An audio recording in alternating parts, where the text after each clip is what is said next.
Hello everybody and welcome to Wrestling Man's Wrestling Show episode number 88 from, of course, the world famous Wrestling Man studio here in College Park, Maryland. I am, of course, your host, Billy Yankovic.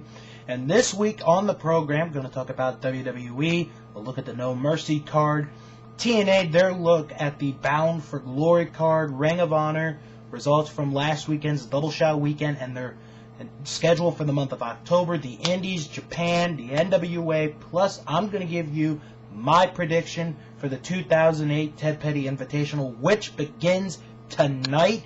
IWA Mid-South doing it again. That'll also be our... Well, actually, there's going to be two questions of the week, the return of a pretty fun game called the Internet Insider, and much, much more. Now, two things I want to talk about. Number one, I want to apologize to all of you for what happened last week, there being no show. There was a lot of technical issues that I could not fix, so my brother-in-law, who is a wonderful person, helped me over the weekend, last weekend, to help me fix this all up, so it's better, it's 100%, and, you know, you got the show today.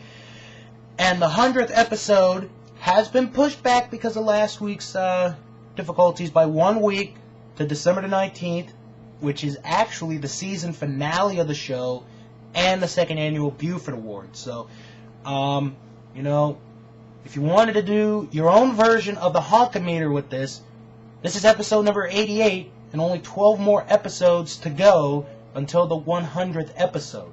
So, you know, it's getting closer and closer, and I'm sure, you know, in the upcoming weeks that I'll be talking about some pretty interesting information about the 100th episode. Now, one other thing, actually two other things I want to say.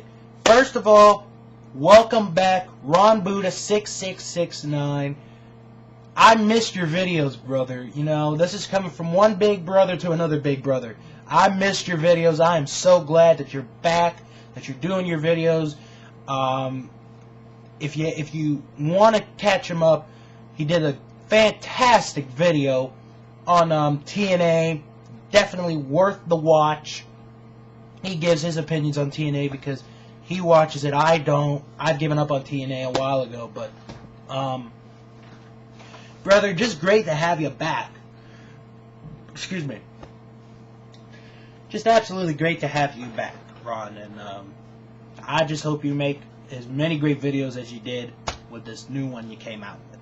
Now, speaking of coming out with, Pro Wrestling Illustrated magazine came out a couple of weeks ago with the first annual PWI Female 50. Now, I didn't get a chance to talk about this last week, but my personal thoughts before I get into the top 10, and this is a pretty good piece in the article, saying how we could be in the golden age of women's wrestling. And I have to tend to agree with Pro Wrestling Illustrated magazine. And I know a lot of people are like, oh, they're kayfabe, you know, blah, blah, blah. And it's true. They are, you know, they keep the kayfabe, which is an endangered species, alive. And to say that we are in the golden age of women's wrestling is absolutely correct, in my opinion. And I think there are two people, in my opinion, two people that deserve the full credit for bringing the golden age of women's wrestling that we're in today.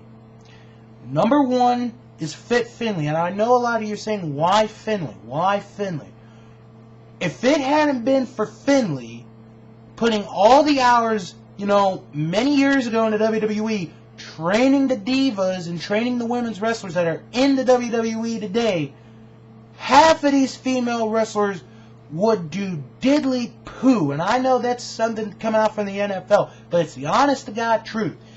If Finlay had not taken the time out to train the female wrestlers who didn't know jack squat, like Candice Michelle. Candice Michelle is a perfect example how, you know, she's come a long way, and yeah, right now she's going through a difficult stage because she hasn't been in the ring in a long time, but she's hanging in there, guys. She's hanging in there.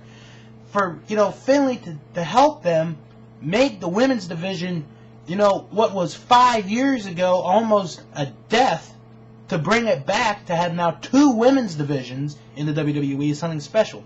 And the other one, and to me I think is the higher of the two, is Dave Prazak. Dave Prazak, to me, is responsible for making female wrestling, making women's wrestling important in the United States of America. If it hadn't been for Dave Prazak, back in IWA Mid-South, booking that Volcano Girls show, which I recommend you get at smartmarkvideo.com. Cheap plug.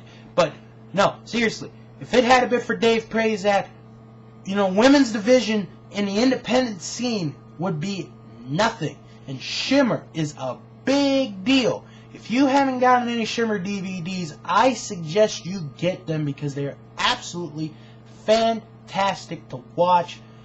And Dave Prazak, I think should be in the near future, in like 15 years, 20 years down the road, he should be in the Hall of Fame of professional wrestling for what he's done with the women's wrestling scene, making it from obscure, from nothing, to something that matters in the United States.